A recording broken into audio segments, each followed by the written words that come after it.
کابل کې د 42 ځوانانو جوړو د ډلهییز واده مراسم ترسره شول. د هیواد له بیلابیلو ولایتونو څخه د 42 ځوانانو جوړو د ډلهییز واده مراسم د اسان اسلامي ودونو تر نامه لاندې د عمران خیریه بنسټ ویسال کوثر کلتوري ټولنه لخوا د کابل ښار د ودونو په یو تالار کې ترسره شول. د مراسمو ګډونوالو د خیریه بنسټونو د دې ډول ګټورو پروګرامونو څخه خوښي څرګنده کړه او ویل چې په ودونو کې بعد د زیاتو او بې ځایه لګښتونو مخه ونیول شي. دا ډول مراسم او پروګرامونه باید په آسان و اسلامی توګه ترسره شي.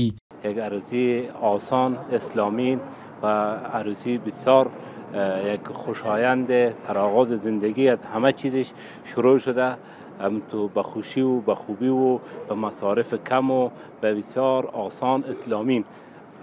ما از تمام مردم افغانستان خواهش میکنیم که مصارف زندگیشان هرچی آسانتر بگیره، هرچی کمتر بگیره بهتر است، به خاطر از اینکه تمام جوانا به پشت بخت خود برسه، چه همشیرای ما چه برادرای ما انشاءالله همیشه کلشان خوشبخت باشه، یک زندگی را آغاز کنه، زندگی پر از میمنت، پر از خوشی. همین عروسی های دست جمعی همیان برای فعلا ما مردم افغانستان خصوصا همین پدر مادرای ما خودشون رو مقایسه میکنن. بعضی پدر مادرها خودشون رو مقایسه میکنن که فلانی داروسی 3 لک مصرف کرد، داروسی 10 لک مصرف کرد، تو باید اینقدر مصرف کنی.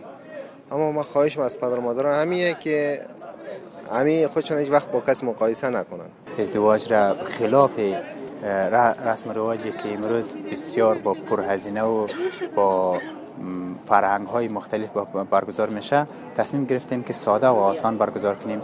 دیگه با مخالفت بسیار شدید چه از هر دو طرف خانواده قرار گرفتیم، اما خوشبختانه دستور خدا و رسولش اجرا کردیم. بسیار با فرصت کم تانستیم. پول و مصارفی که دیگه تویا میدن در سالونای دیگه بیاین کمی هم زورا اینجا بیدن و با صاحبترین و بهترین عروسی دستجیمی شرکت کنن. اون قدر پولی که دارن مصارف زندگی بعد از عروسی مصرف کنن و در یک جای صحیح مصرف کنن، برای زن خود، برای اولاد خود، برای خانه خود یک چیزی بخرن.